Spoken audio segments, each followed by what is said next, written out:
Good. Coaching and teaching obviously are evolutionary year to year. What was this season like for you, being away from the game, and how did you approach preparing for this next opportunity? Yeah, this was a really unique season for me, obviously, and it wound up being full of grandkids and games, and I saw more football games this year than you can imagine. All the high school games, JV, varsity, the UW games, and then of course everybody that's playing all over the league, watching all those games. So it was really a fun off season in a sense that kind of just extended, but it was really rewarding too. Because you have an opportunity to look with a whole different vantage point. And in that, I saw things differently than I've seen them in a long time. So I'm hoping to take advantage of that. So I'm really excited about getting going again. Coach, what's this month been like? It's been about a month since you've been on the job of looking at your team and kind of finding out about the Raiders through your film work. It's a really frantic pace, to get everything going. Really hiring the staff is of great demand. Getting to know Johnny and getting things going with him, and all of the stuff for the organization. It's just been a blur, really, and so. It's been fun as can be, getting excited about putting the team together and getting to know players. A bunch of players are in the building, so all of that just has been an ongoing process. This really kind of slows down getting here, to tell you the truth. So it's been really fun, though. How much of Chip Kelly's offense were you able to watch at Ohio State, and what really intrigued you to bring him in as your OC? Amazing offense. 2,000-yard rushers, 2,000-yard receivers, a national championship and the whole thing. It was an incredible,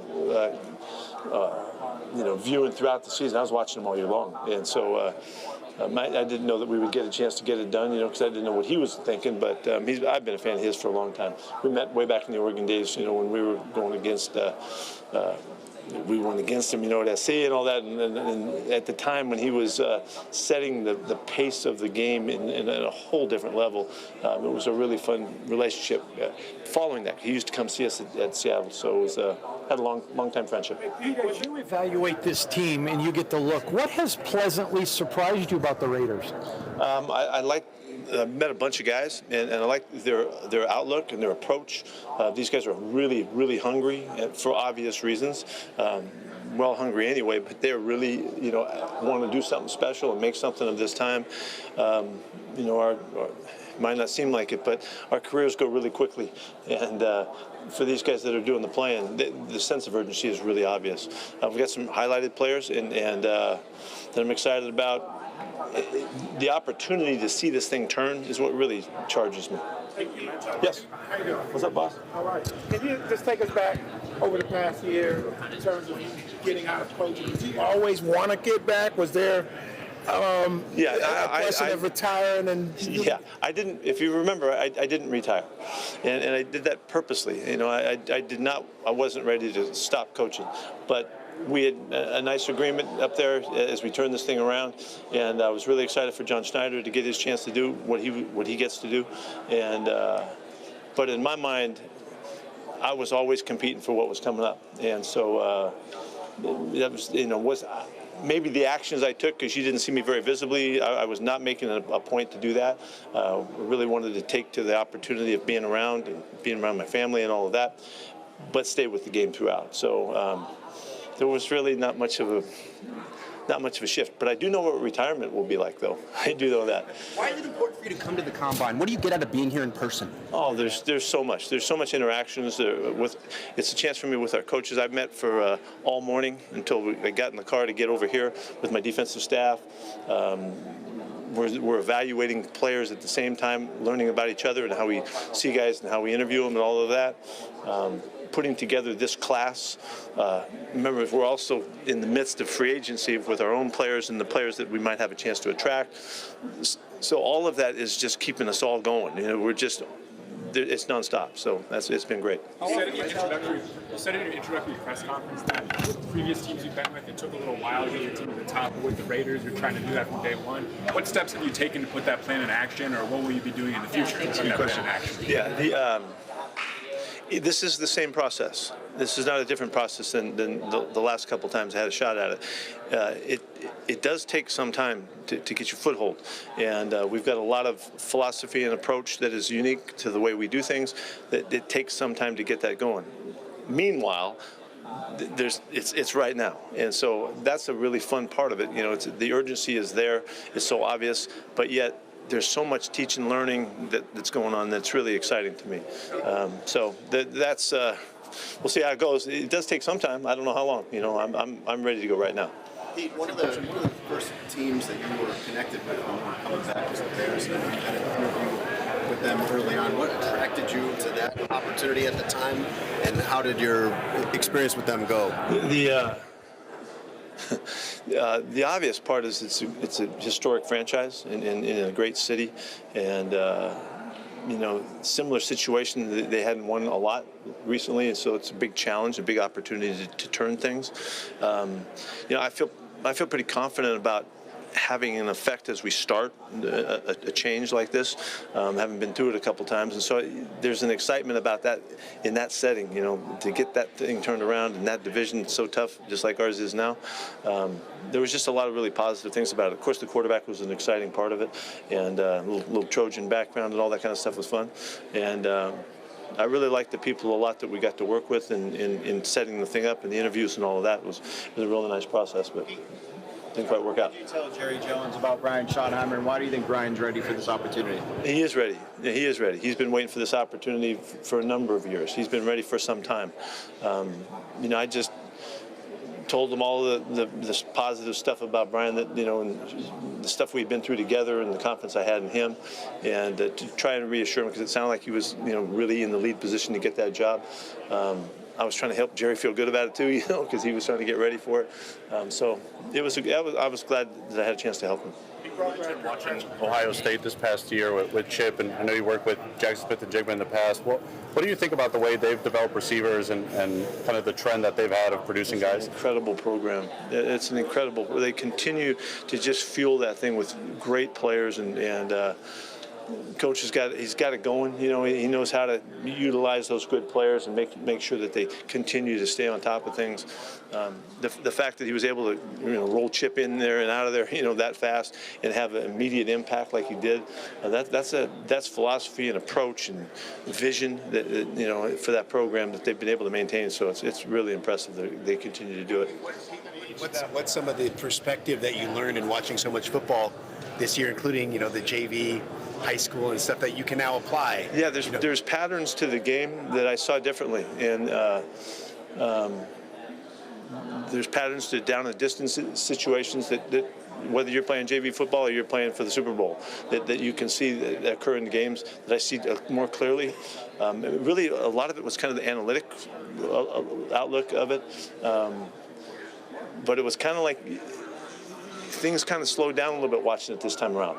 When you're in the midst of all of these seasons, and every week as you're just so frantically going about, you know, planning for the next game, you don't get the chance to have that perspective and slow your mind down and really take a clear visual look at it. And that was it was a real highlight. I knew it was happening. It isn't like it happened and I thought about it afterward. I could tell it was happening. I could tell I could see it differently. I could feel the rhythms of the game differently. And I'm really excited to convey those things that I look at differently than I have before. So I have a really strong philosophy about how we do things and why we do what we do.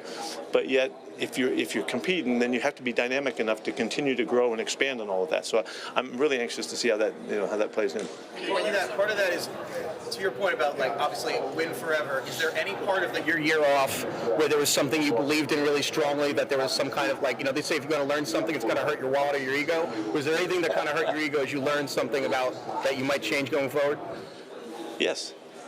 Yeah. Pete, you learned something at each step, each stop you've had as a coach. What did you learn with your time in Seattle? Well, what I did take away, the whole experiment going to Seattle after USC was to see if we could carry the mentality and the approach to how we dealt with the people in the program and the people outside of the program, our fans and the following as well, in the similar fashion to see what would happen, what was different between college and what would be different between the NFL. I didn't find any difference at all. And I was really thrilled about that. And it just supported the mentality. If there's anything about that was easy to see transfer from college to the NFL, was how you treat people and how you look after them and you care for them, and you realize that the connection and the interaction that you can have with people can really help them find the best that they have to offer. And so we, throughout all of those years, it's been 20-something years of the same outlook in fundamentally. What was really true is how you deal with people and how you treat people. And if you treat them well and you look after them and you care for them, you can help them find what they have to offer. So that's something I'm really excited about learning. And I really wasn't sure. And I said that when I was started up, I didn't know. But I found within a couple of years, and really even in the first year in Seattle, we were able to turn the mentality and the approach when we won a division somehow, and won a playoff game somehow, and got going. So in both the rhythms of both SC and Seattle, it took us a couple of years to be in the thick of it, and didn't take very long. And so I'm excited about hopefully being able to do the same thing here. Now, what's the last month been like, you and John Spytek trying to grow as a GM and head coach, and also what's your shared vision of a Raider, what a Raider team looks like? The time I've had with John has, and really it connects with Tom as well, because Tom and John are very, very well connected. To feel the continuity of our competitiveness and our approach and outlook and how we want to picture this thing coming together is like, it's just as solid as it could possibly be. And I couldn't be more fired up about it, because when Tom talks and when John talks and when I talk, we're talking the same language. It's been a seamless start to this thing. And so I didn't know. I didn't know that till we started hanging out. The relationship between the head coach and the general manager, to me, is the most important relationship in the NFL. And it was when John Schneider and I started, 15 years ago now. So I really treasure, this relationship, and I'm going to make it as good as possible. Well, this is John and Tom and their outlook of stuff has made it really easier, and it's facilitated. One of the things too, I might mention, you guys haven't asked yet, but what's really unique about our club now is the ownership shift that has happened.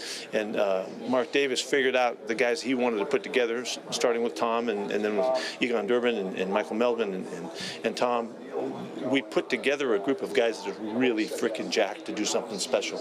And it's so heartwarming to me that we're on the same page and we're going for it. And so, you'll see in the efforts that we're making to put this team together that we're not holding back. There's no timeline that we're going to try to do something good somewhere down the road so that we can feel okay about ourselves. We're going for it. And it's exactly the way I wanted to do it, and hoped I would have partners in doing so. And these guys are really big time. And so, hopefully you'll see it'll be obvious. But right now, there's a great feeling about where we're trying to go and the togetherness that we're feeling about that. How involved is Tom? And is it every couple weeks you check in, or is it like an everyday thing? Like, how involved is Tom in the process? He's available every day.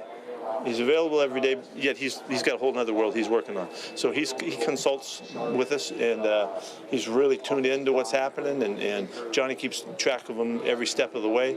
And then I feel free and comfortable to call him or text him at any time, and we're responding regularly. So it's been great. It's hard to imagine. It's hard for anybody to imagine the mentality that Tom lives with on a daily basis. He is as competitive as anybody I've ever been around. And obviously he's as competitive as anybody that's ever played any game. And he's really clear in his vision that he has for how he would hope to see this go and how he would like to influence it wherever he can. There is no mistaking it at all. And so I'm proud to represent the way he sees it and the way he thinks, and look forward to making him feel real proud of what we're all about. So Graham was somebody that had some opportunities elsewhere.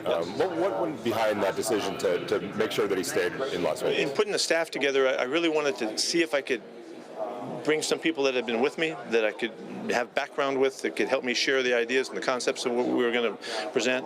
I wanted to get guys that had never been with me before, so they had to learn it with us for a couple of reasons. One, I wanted the guys that had been with me to have to teach those guys and to share with them. And then I also wanted, the third element of it was to get some guys that had been in the program so that they could give us an advantage, a leg up on the continuity that's necessary.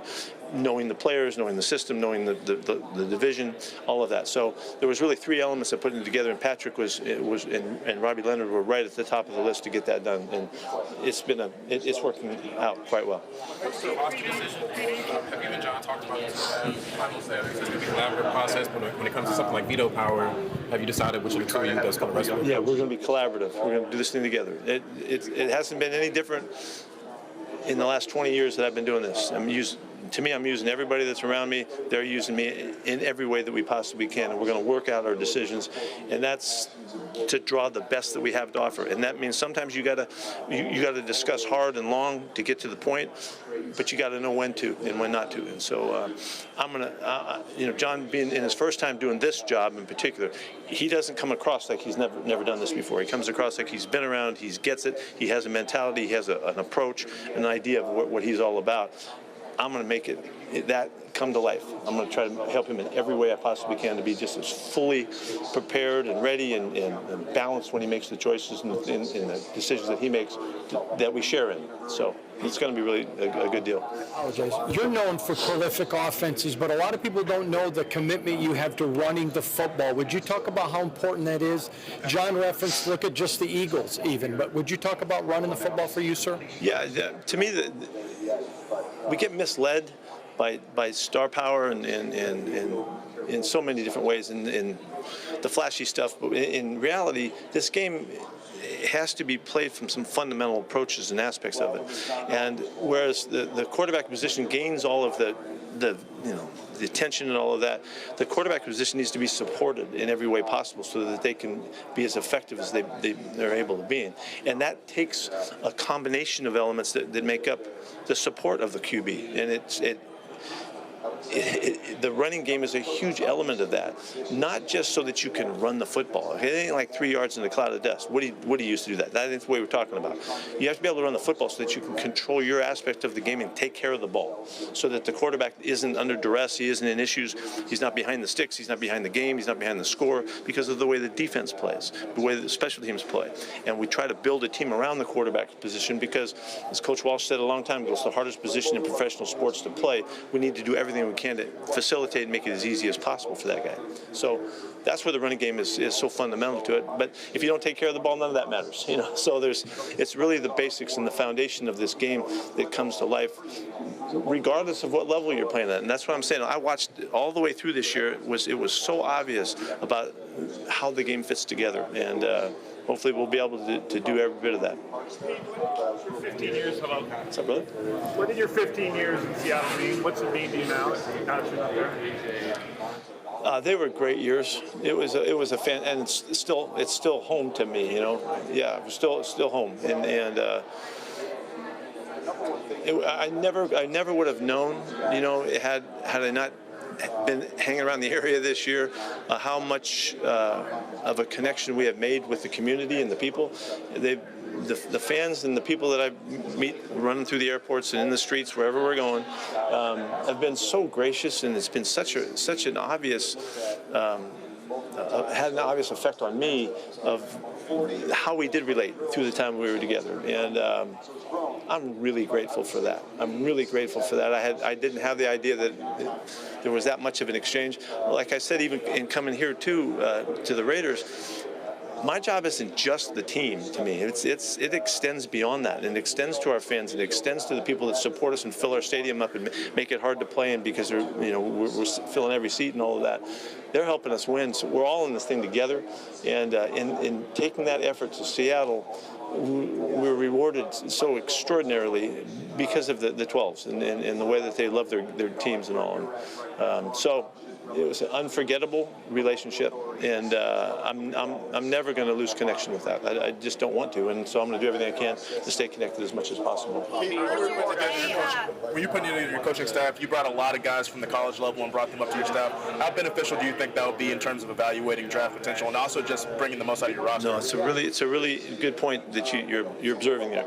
The guys coming out of college football have a connection with the players, and not just the ones on their own teams, but the players that they've been playing against, the guys they've seen through recruiting, and they've known these kids that are playing for years. And so in this draft in particular, and as it affected us when we started in Seattle, we really hit it in the middle to lower round picks, because I think we had better intel than maybe guys that hadn't had that opportunity to connect in college. So it's important to me to try to mix that. As you notice, we've been able to do that some. So it is a real benefit. So. Yes. Matthew Stafford an awful lot in your career. Obviously, the Rams have made him available to other teams. Would you guys do your due diligence, make a phone call, look at all avenues to find a quarterback, including Matthew Stafford? Well, he's already on the team, so like I'm sure John probably said something about it. We're not going to talk about guys on other clubs, but the quarterback position is going to be highly contested. And if you look back at when we started at Seattle and how we built the competition to find the proper guy that would take over in that job, that was a very intricate, elaborate process. And then you saw Russell won the competition. All was because it was a wide open competition that was very well designed and organized, and it worked out fine. So however this goes, our guys are all going to take a shot at it, and we've got guys on the roster right now that are fighting their tails off to see if they can own that position, and we're going to give them every chance. Last question, guys. No way. You can't even come up with a question. I couldn't help but notice Dave Canales is down there speaking on the podium. So when you see guys, that you've been with, now head coaches having success, what kind of pride do you have in that? I'm coming back to you. Yeah, that was part of watching this season, watching David do it and Danny do it, and the guys all over the league doing it. So many guys coaching in so many different settings. It was all part of what this was so full of a spirited, kind of observation throughout the whole thing, and with love and for all of our guys, opportunities and challenges on this. So, what's Dave doing? Yes, I'm well. You got Brennan back with you. Oh, okay, that'll do it. No, you got Brennan back with you. What did he learn at UW last year, and then getting him back with you? With Jed, they were on a run this last 4 years. With what they did at Arizona, they turned that program around and refueled and tooled that one up. And then they came right in after an extraordinary year that UW had the year before, but they lost everybody, almost lost the whole team, to come back as well as they did this time around. And Steve Belichick there too, which was really fun to watch. I watched him very carefully and met with him, watched him throughout the year to just keep track of a whole different outlook of ball and all that. It was a very beneficial year. But to get BC back in action with us is important. The loyalty that is necessary in this job, you got to have people that will tell you the truth, and they'll tell you, straight up when you're screwing up. And so he is going to be that. He's one of those guys I can't replace that kind of connection. So it's too important. So thrilled to have him. When the trade talks about number one pick or high picks really start to have some credence in this process? When do they start? Start to have some credence. Oh yeah, we got to get closer. We got to get a lot closer. We're not there yet. Speaking of a connection like that, Bobby Wagner had a great year in Washington, slated for free agency. Just what do you think of the level of play he's still hitting? I thought it was a remarkable season that he had in many ways. I know he was a great asset to Danny, putting together the system and the approach and the principles and stuff. We all kind of grew up in the same ways, and so the message and the voice that Bobby had on that club, and particularly with the quarterback, the relationship that he established was irreplaceable for them. And so I know Bobby is he's a free agent. Measure all these things about players. I'm just rolling here. If there was a combine for head coaches, what would you want to measure to see a great head coach? A combine for head coaches? Yeah. Well, that'd be kind of cool. I probably kick butt in that thing, but no, that would be interesting. You could take them to all kinds of things, and you could find out, where they are if they answer the questions, which they won't. About the competitive questions about how their outlook on stuff and trends and situations that are happening and situational football and all that. It'd be fun to have that, and if we could make a little competition out of that, that'd be fun. I'd like that. Andy Reid had something really special to say about you. No way. Coming back in. I mean, you're talking about relationships and maybe a combine for coaches. What does that mean to have another gentleman like him that's got a lot of success like yourself? Oh, it's been fantastic to watch Andy do it. Man, the consistency that he showed. I love consistency when people can particularly stay on top for a long time. Man, he's just done all of that. Unfortunately, it didn't wind up with this game, but that's not to take away anything what they've established there. Our division is loaded. I mean, Jimmy Harbaugh, man, I'll be talking to Jim today. I'll be chasing him around here somewhere later today to check out what he's doing with Sean, at Denver. It's a really competitive mentality. I hope that we can affect somewhat, but I'm really excited about all this. You guys. Last one. Go ahead. You just mentioned Bobby Wagner's a free agent. Another one of your former players, Russell Wilson, free agent. How much have you kept up with him since he departed Seattle and maybe over this last year while you were off? You might be surprised how much we all communicate. All the guys from back in the day, we still communicate and watch each other and share stories and the whole thing. So it's been really fun to watch our guys. Did you see Marshawn at our press conference?